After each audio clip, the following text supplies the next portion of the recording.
মেম্বারের পা হাত ধরতে কথা বলে তোমার মতন মানুষ পাবে না, যেগুলা বড় লোক সেগুলা দিচ্ছে। মানে বড় লোক যারা তারা পাবে।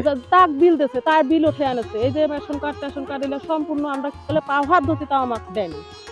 নদীটাই আমাদের বাপ মা। এখন মাছ নাই, আমার দিকে কষ্ট আছে। জি সীমা আছে। এগুলা যে আমরা আবাদ পানি করি খাই, এগুলো মনে করি স্থানীয়। কাল থেকে অনেক খাওয়া নাই, আমার পেটের ভান্ডে বসে গেছি। তারপরেও এইভাবে কাজ করতেছি, কি করবেন? কালকার দিনের ভিতর ভাত খেয়েছি, এ পর্যন্ত ভাত মুখ করে। দর্শক আসসালামু আলাইকুম, আশা করছি ভালো আছেন। আজকে আমরা একটি ব্যতিক্রম ধর্মী পর্বে আপনাদের স্বাগত জানাচ্ছি। আমাদের টিম নিয়ে এই মুহূর্তে অবস্থান করছি পঞ্চগড় জেলার দেবীগঞ্জ উপজেলার সলিমনগর নামক গ্রাম থেকে। আমরা আজকে একটি সংগ্রামী জেলে পরিবারের কৃষকদের জীবন সংগ্রাম নিয়ে আজকে আমরা আপনাদের সামনে তুলে ধরবো। এবং আপনারা দেখতে পাচ্ছেন ইতিমধ্যে যে আমাদের এই পাশে এক বৌদি আছেন, ইনি তার জীবন সংগ্রামে উনি সংগ্রাম করে যাচ্ছেন প্রতিনিয়ত। উনি এই যে দেখেন, এটাকে বলা হয় আত্রাই নদী। এই নদীতে অসংখ্য জেলে পরিবারের ভাইরা রয়েছেন, যারা একসময় মাছ মারতো এবং মাছ এই মাধ্যমে তারা জীবিকা নির্বাহ করত। কিন্তু বর্তমানে নদীর যে অবস্থা এবং বৈশ্বিক যে নানা পরিস্থিতি এবং নদীর যে বিষয়বস্তু ছিল, নদীর যে গভীরতা ছিল, সেগুলো না থাকায় তারা এখন মাছ পাচ্ছে না পাওয়ার কারণে তারা এখন অনেকটাই সংগ্রামী হয়ে উঠেছে। যে সংগ্রাম আপনারা দেখতে পাচ্ছেন, তারা প্রতিনিয়ত এইভাবেই সংগ্রাম করার মাধ্যমে তাদের জীবিকা নির্বাহ করে থাকে। তারা পুরুষের পাশাপাশি মহিলারাও কাজ করে থাকে। আমরা এখন সরজমিনে তাদের সাথে আলাপ করবো। আসুন দর্শক, আমরা এই বৌদির কাছ থেকে শুনি যে উনি এখানে মূলত কৃষিকাজ যে করছেন, এটা কেন করলেন। বৌদি ভালো আছেন? আচ্ছা, আপনি এই যে ধান লাগাচ্ছেন নাকি? এটা কি ধান? 28 না? আচ্ছা, তো আপনার সাথে একটু কথা বলতে চাচ্ছিলাম যে আপনি কি আগে কি মাছ শিকার করতেন? তো মাছ এখন পাওয়া যাচ্ছে না নাকি? মাছ তো এখন পাওয়া যাচ্ছে না। আচ্ছা, এই যে দুঃখ কষ্ট করিয়া এই যে নদীর বালু কাটিছি আর এই তো ধান লাগাচ্ছি। ও, তো এটা তো অনেক কষ্টকর। আপনি তো এলা মাথা করিয়া বালু ঘাসি আর নদীর জায়গা মানে যেখানে খাল সেখানে আর কি বালু ফেলে এই যে এইভাবে ধান গাড়িছি। আপনার আজ প্রায় 10-15 দিন থেকে এখানে খাটিছি, তাই না? 8 দিন। ও, এখন জালিয়া মাইসের খুবই ঠেকা, খুবই অভাব। আচ্ছা, এই যে আপনাদের যে জেলে পরিবারগুলো আছে, মানে সরকারি কোনো ফান্ড থেকে হোক বা মেম্বার পাই না ভাই, আমরা কিছু পাই না, কিছু পান না? কিছু পাই না আমরা, উপর থাকিয়া কোনো পাই না। বহু জেলে মানুষ কত অনুদান পায়, কিন্তু আমাদের এখানে দেবীগঞ্জ থানায় কোনো অনুদান নাই না? কিছু আচ্ছা, অনুদান এই আমাদের যে মেম্বার চেয়ারম্যান আছে, এরা কি করে? ইন্দাও কিছু দেয় না ভাই। এই যে শীতকালে যে কষ্ট করতেছেন, এখানে মানে শীত কম্বল বা বস্ত্র এগুলো কিছু না পান না? বাবা, আমরা কোনো পাই না। আচ্ছা, আমরা চেয়ারম্যানের মেম্বারের হাত পা ধরছি যে আমাকে কুখালি কম্বল দেন। আমরা এখানে বর্ষাকালে আমরা 3 মাস আমরা বাড়িতে ঢুকি পারিনি, স্কুলের মাঠে আসিনি। আমরা চেয়ারম্যানের মেম্বারের হাত পা ধরছি বলে কিছু খালি চাল দাও, আমরা খায় জীবনটা বাঁচাই। বন্যার সময় আমাদের বাড়ি ঘর কিছু ছিল না। আচ্ছা আচ্ছা, চেয়ারম্যান মেম্বারের পা হাত ধরছি কথা বলে তোমার মতন মানুষ পাবে না, যেগুলা বড় লোক সেগুলা দিচ্ছে। মানে বড় লোক যারা তারা পাবে। তাক বিল দিচ্ছে, তার বিল উঠে আনছে। এই যে রেশন কার্ড এগুলো সম্পূর্ণ আমরা বলে পা হাত ধরছি তাও আমাকে দেয়নি। আমরা এখানে এই যে খালের মধ্যে আছি, বাড়ি আমার নিজস্ব ভিটা নাই, মাটি নাই। এই যে গুপ্তগ্রামের মাটি উমার কাছে কিনে নিয়ে এখানে বাড়ি বাড়ি আসছে। ও, তার মানে এক কথা একবার সহায় সম্বলহীন। তবে আমাদের কোনো আমার যদি কয় বলে এক ফুট তোমার বাড়ির কলা মাটি দেখো, আমরা পারবো না দাদা।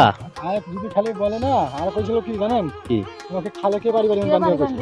চেয়ারম্যানের কাছে কইছিলাম যে চেয়ারম্যান সাহেব, আমরা বাড়ির এখানে আছি, এখানে মনে কর পানি ওঠা হয়ে আছে বাড়ির ভিতর। আচ্ছা, তাই একটু না কোনো সাহায্য করলে ভালো হইলো।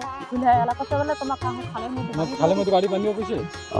এইভাবে বলছিল। তারপরে মনে দুঃখ তোমাকে চাই না, তো আপনারা তো ভোট দিয়েছিলেন, ভোট দিয়েছেন, মেম্বার করলেন, তাও যদি জনগণের কাজ না হয়, তাহলে আপনারা তো আসলে তৃণমূলের কৃষক, এক পর্যায়ে মানে নিঃস্ব কৃষককে বলা হয়, তাই না? এটা না বন্যা তো বাড়ি ঘর ডুবে যায়, এইগুলা বাড়ি হয় আমাদের। এগুলা বাড়ি আমাদের ডুবে যায়। এটা ঘরের আশায় 3-5 বার আবেদন করছি আমি, ঘরের আশায়, কিন্তু আমি ঘর পাইনি। এই চেংড়াটার যে দুঃখ, এই চেংড়াটা ঘর পাইনি। এই যে মোর আপনার নাম কি? আমার নাম মন্টু। মন্টু। মন্টু মন্টু মন্টু। তাহলে আপনিও কি আসলে এই যে সর্বশেষ অবস্থায় এই নদীতেই আপনি হ্যাঁ, নদীর একই অবস্থা। আশ্রয় নিচ্ছেন? হ্যাঁ। সর্বশেষ আমাদের জালি আর কারো জমিনে কিছু নাই।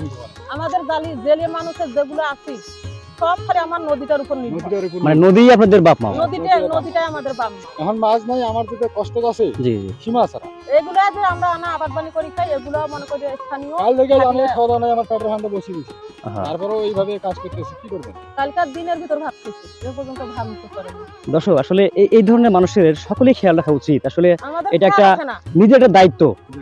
যারা আসলে উচ্চ পদে যারা আছেন, মেম্বার চেয়ারম্যান বা সরকার মহল যারা দেখছেন এই ভিডিওটা, আপনারা এই পঞ্চগড়ের দেবীগঞ্জ উপজেলার সলিমনগরের যে আসলে আশ্রমবাসী এবং এই যে জেলেপল্লী যারা আছেন, এদেরকে আপনারা যেভাবে পারবেন বিপদে আপনারা হেল্প করবেন, সহায়তা করবেন, তাহলে এই যে অভুক্ত যে লোকগুলো আছে তারা পরিশ্রম করে শান্তি পাবে। আসলে যে না, পেটে আবার খাবার আছে, পেটে খাবার নাই, আবার এরকম কঠিন একটা পরিশ্রম করতে হয়, তাহলে এরা কিভাবে চলবে, কিভাবে বাঁচবে? দর্শক একটু মাথা রাখবেন, তার মধ্যে আপনারা আছে। অসহায় খালি আমরা এই যে এরকম মহিলা মানুষ এইভাবে বালু কাটিয়া খাল মুজিয়া খেত আবাদ করিয়া এমনিতে খাই। আপনাদের এই যে সম্পত্তি নাই না, মানে আবাদি জমি নাই? নাই, আমরা আফ্রিকার খাস মাটি, খাস মাটিতে আছেন? খাস মাটিতে আছি। তাহলে আপনাদের সরকার, আমাদের বাড়ির ভিটা পর্যন্ত নাই। তাহলে সরকার কিছু বন্দোবস্ত করলে আপনাদের উপকার হয়। হ্যাঁ, উপকার হয় তো। তাহলে সরকার কিছুই দেয় না। এই যে জমির যে বেসনগুলো, এগুলো কোথায় লাগাইছিলেন? এগুলো ওই নদীতে নাগাচ্ছি। নদীতে? নদীতে। তার নদী আপনাদের শেষ, আমাদের বাম্মাও শেষ ভরসা? শেষ ভরসা নদী আপনাদের। যদি নদী যদি এই না যদি না করি তাহলে আমাদের মুখত ভাতে চলবে। তাহলে এই যে নদীর মধ্যে এত কষ্ট করে করলেন, এখন এটা তো আপনার এই বন্যায় তো মানে নষ্ট হতে পারে। বন্যায় নষ্ট হবার পারে, তারপরেও ভালো হবার পারে, হয় প্রতি বছরে তো আর পাই না। আচ্ছা আচ্ছা। বন্যা আসলে কত কষ্ট করবে নাকি, জাল বান্ধিবার নাকি, দুধ দিয়া, তারপরেও আশায় বুধ বাকি নাকি? আশা ভরসা নাই। ওইভাবে গাড়িতে আমার এখন তো কোনো নাই, আমার তো কান্দর জমিন জায়গা তুলছে কিছুই নেই। তো আপনার স্বামী কই আছে এখন?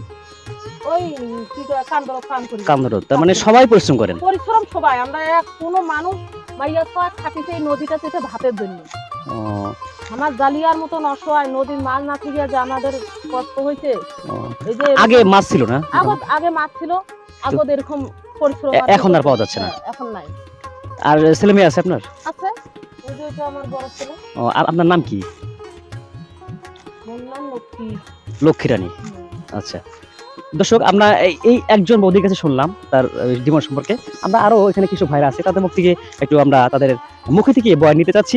চলুন দর্শক, আমরা আপাতত অন্য সাইডে দেখাচ্ছি, চলেন। কি করতেছেন? এই নদীর ধান গাড়ি। এটা কি বৌদি নাকি? হ্যাঁ। আচ্ছা আচ্ছা, এটা কি আপনার জায়গা? হ্যাঁ, এটা আমার জায়গা। তার মানে আপনিও ধান লাগাবেন নদীতে? হ্যাঁ, নদীতে। তো আপনি নদীতে ধান লাগাচ্ছেন, কি মাছ টাছ পাওয়া যায় না এখন? মাছ এখন নাই, নদীতে মাছ আছে। সবারই একই অবস্থা না? একই অবস্থা, মাছ আর বাড়তিতে কোনো জমি নেই? না। এই জায়গাটা কতটুকু জায়গা হবে? দেখেন কতটুকু হবে? 5 শতক? 5 শতক এরকম হবে না? 5 শতক হবে। বৌদি সহজে খাটিয়ে শুরু করছে নাকি, মানে কামলা টামলা নাই আপাতত? না, কামলা নাই, কামলা দেবী পোষাবে যে জায়গা জীবিকারে মাইনা উঠে না। তাহলে এই যে দুজনে মিলে কাজ করতেছেন, বিয়ে কোথায় করছেন? বিয়ে করছি তোমার সংকারহাট। সংকারহাট। আচ্ছা, সন্তান আছে? আছে। আচ্ছা, এখন আপনাদের জীবিকার মানে নির্বাহের জায়গা কোনটা এখন, এটাই না আরো? এটা আমাদের নদীর উপরে সবকিছু কৃষিকাজটা, কৃষিকাজটা মানে জীবন সংগ্রামী কৃষিকাজ। দর্শক, এই যে দাদা যে এখানে কাজ করতেছেন বৌদি সহ আকারে, এই যে পাশে দেখি নদীটা, এটা হলো আত্রাই নদী, যেটা বলছিলাম এর আগে। এখানে খরস্রোতা নদীর ধার আছে, পানির স্রোত আছে, এটা মিলিয়ে তারা জীবন সংগ্রাম করে তারা এখানে একটা হালকা করে একটা বাঁধ দিচ্ছে, যাতে একটা এখানে আবাদ করা যায়। আমরা পিছনে দেখেন এই বিস্তৃত যে জায়গাটা রয়েছে, এখানে আরো অসংখ্য ওই যে বৌদি আছে বা আরো যারা আছে এই জেলে পরিবারের সন্তান এবং তাদের স্ত্রী, তারা সবাই মিলে কোনো শ্রমিক না নিয়ে, কারণ শ্রমিক নিলে যদি নেয় তারা পোষাবে না। ইতিমধ্যে অনেক বক্তব্য শুনলাম আমরা, তারা বলছে যে আসলে তাদের আর কিছু নাই, করার নাই, দেয়ালে পিঠ ঠেকছে, মাছ পাওয়া যাচ্ছে না, এবং এটা করেই তাদের জীবিকা নির্বাহ হবে। কিন্তু সংখ্যা হচ্ছে যদি বন্যা এসে খেয়ে যায় তাও কিন্তু তারা কিছু পাবে না, তারপরেও তারা সংগ্রাম করে বুক বাঁচছে যে আশার একটা কিছু পাওয়া যাবে। তো এখান থেকে শুনলাম আমরা যাচ্ছে মাছ যখন পাওয়া যেত তখন কিন্তু নদীর অবস্থা ছিল না, আর ভালো ছিল না? নদীটা ভালো ছিল। ভালো ছিল না? আচ্ছা আচ্ছা, তার মানে এটাই আপনি এখন আবাদ করবেন? হ্যাঁ, এইটুকু আবাদ করে ধান আপনি কতগুলো পাবেন? 5 শতক মাটি কতটুকু হয়? যেটুকু হয় এই 2-3 মণ। 3 মণ। আচ্ছা, এই বৌদি আপনি যে দাদার সাথে কাজ করতেছেন, আপনার কেমন লাগতেছে? নিজের কাম না, নিজের কাম করতে হবে। হ্যাঁ। আচ্ছা, এটা কি আপনার কোনো মানে দাদা কি চাপ দেয় যে কাজ করতে হবে এরকম? না না না। আচ্ছা আচ্ছা, আমার বাড়ির কাজ আমরা কামাল না নিয়ে দুজনে করি। আচ্ছা, তাহলে সাশ্রয় হচ্ছে না, টাকা লাগতেছে না। যাক, ধন্যবাদ ভাই। হ্যাঁ, আচ্ছা, কাজ করেন। দর্শক, আর একটু সামনে দেখাচ্ছি যে এক দাদা আছে এখানে, এই দেখেন। দাদা ভালো আছেন? ভালো কিভাবে থাকবো, যে পরিশ্রম এখানে। কি করতেছেন এখানে আপনি? এই বালুটা নিয়ে আর কি পোয়া করবো। ও, মানে ধানের রোপা লাগাবেন নাকি?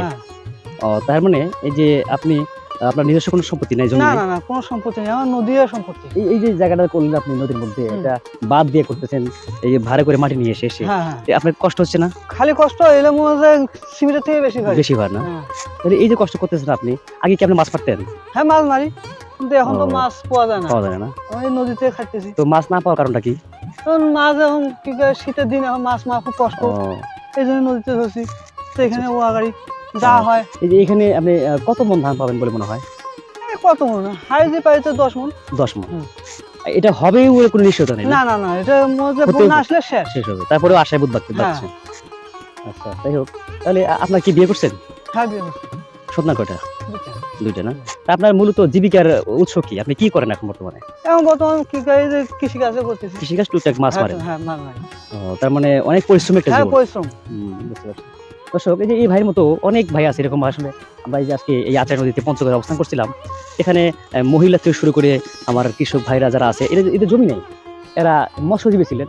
আমরা এক ভাই দেখালাম, তারা কষ্ট করে সিমেন্টের মতো ওজনের মতো মাটি তারা প্রতিনিয়ত মাটি কেটে যাচ্ছেন এবং এই বালুকে সমান্তরাল করে তারা একটা জমি করতেছে। এবং তারপরেও এদের শঙ্কা যে কখন জানি বন্যা এসে খেয়ে যায়, কিন্তু এদের তারপরে আশায় বুক বাঁধে যে আসলে তার সন্তান আছে, তার বউ আছে, তার মা আছে, বাবা আছে, তাদেরকে খাওয়াইতে হয়। তো এই যে সংগ্রামী একটা জীবন ব্যবস্থা, আসলে আমরা যারা বড় লোক আছি, যারা সমাজে মধ্যবিত্ত উচ্চবিত্ত যারা আছি, যারা বাস করি, এই তৃণমূলের যে ভাইরা আছে, এদের থেকে আসলে কেউ খেয়াল রাখে না। তো সবারই উচিত আসলে এদেরকে সকলকেই খেয়াল রাখা এবং তাদের খোঁজখবর নেওয়া। তবে আসেন আমরা আরো দেখাবো আসলে এখানকার যে কিছু ভাইরা আছে, একটু সবার কাছে একটু মতামত নিয়ে আসেন। হলো বস্তার বস্তা, এটা কি বারোটা নি ভালো না? তার মানে আপনি একা একা একা, এই জন্য এই বুদ্ধি। এই বুদ্ধি। হ্যাঁ। ও, তাহলে আপনি ওই ভাইদের পাশাপাশি আপনিও করতেছেন। এটা আপনি কি প্রথম? হ্যাঁ আজকে প্রথম। বিয়ে শাদী করা হয়েছে নাকি? হ্যাঁ করা হয়েছে। তো বিয়ে শাদী করার জন্য পরিশ্রম নাকি? হ্যাঁ হ্যাঁ, ও আচ্ছা, নতুন বউ, নতুন বউ বাচ্চা কাচ্চা হয়নি? হয়েছে একটা। মা বাবা আছে? আছে, মা বাবা সবাই আছে। তাহলে এই যে কাজটা করতেছেন আপনি, এই পাশাপাশি আপনি আগে কি করতেন? আগে মাছ মারতাম। মাছ মারতেন না? তাহলে বাড়তি কোনো জমি জমা নাই? না, বাড়ির জমি জানা নেই। আর থাকার জায়গা যেটা আছে, এটা কি আপনার নিজস্ব জমি নাকি খাস জমি? নিজস্ব। নিজস্ব না? তার মানে ওই শুধু বাস্তু ভিটা ছাড়া কোনো আবাদ জমি নাই? না না। আর মূল পেশা ছিল মৎস্য চাষ, মানে এই যে মাছ মাছ মাছ। আচ্ছা, তাহলে এই যে সংগ্রামী জীবন, তো আপনাদের এই কাজগুলো করতে কিরকম কষ্ট হয়? কষ্ট মোটামুটি হয়, বালু তো এমনি বালা টানিতে অনেক অনেক কষ্ট হয় না? আচ্ছা, আপনারা এই কাজগুলো বাদ দিয়ে অন্য কোনো কাজ করা যায় না? করা যায় না, থাকলে করা যাবে না, কিন্তু কাজ তো নাই না? কাজ তো নেই। তার মানে সর্বশেষ কিছু না পাওয়ার কারণে আপনারা এই মূলত এই পরিশ্রম করতেছেন, তাই না? মানে জমি জমা হলে তো আবাদ করা যেত, হ্যাঁ যাইতো। তাহলে কষ্ট করা লাগতো না। তো দর্শক, আসলে এই পর্বে কিন্তু আমরা আসলে যত দূর যাব, এভাবেই কিন্তু আমরা বক্তব্য শুনতে পারবো। আসলে কথায় আছে যে আসলে ভাত একটা টেবিলেই বোঝা যায় আসলে হাড়ির ভাত কতটা হয়েছে বা ভাত হয়েছে কিনা। তো এই যে আমরা যেটুকু মূল্যায়ন বক্তব্য নিলাম, আমরা এতে করে স্পষ্ট বোঝা গেল যে পঞ্চগড়ের এই দেবীগঞ্জ উপজেলা যে সলিমনগর যে এই জেলেপল্লী যে বাসীদের যে আর্তনাদ, যে কথা বা যে দাবি, যেটা বলি না কেন, একটা কথাই বারবার আসে যে আমরা নিঃস্ব, এই নদী আমাদের মা বাপ। তো এই নদীকে তারা যেহেতু মা বাপ বলছে, এই কারণেই স্থানীয় প্রশাসন, চেয়ারম্যান, মেম্বার কেউ তাদেরকে মূল্যায়ন করেনি বা দেখেনি। এই জন্য তারা জীবন সংগ্রামে পরাজিত হওয়ার পরেই এই নদীকে তাদের শেষ সম্বল বলে তারা অভিহিত করেছেন এবং এই নদীর পাড়েই তারা জীবিকা নির্ভর করছেন। দর্শক, আমরা এখান থেকে এই ভাইদের শুভেচ্ছা জানাবো, এই কারণেই তারা সংগ্রামী, তারা যোদ্ধা, তারা কৃষক পর্যায়ের যোদ্ধা। এই যোদ্ধা আছে বলেই এই সোনার বাংলা আজকে এত আলোকিত। ধন্যবাদ জানাচ্ছি এই কৃষকদের, ধন্যবাদ জানাচ্ছি আমার দর্শকদের। এই পরে বিদায় নিচ্ছি। আসসালামু আলাইকুম ওয়া রাহমাতুল্লাহি ওয়া বারাকাতুহু।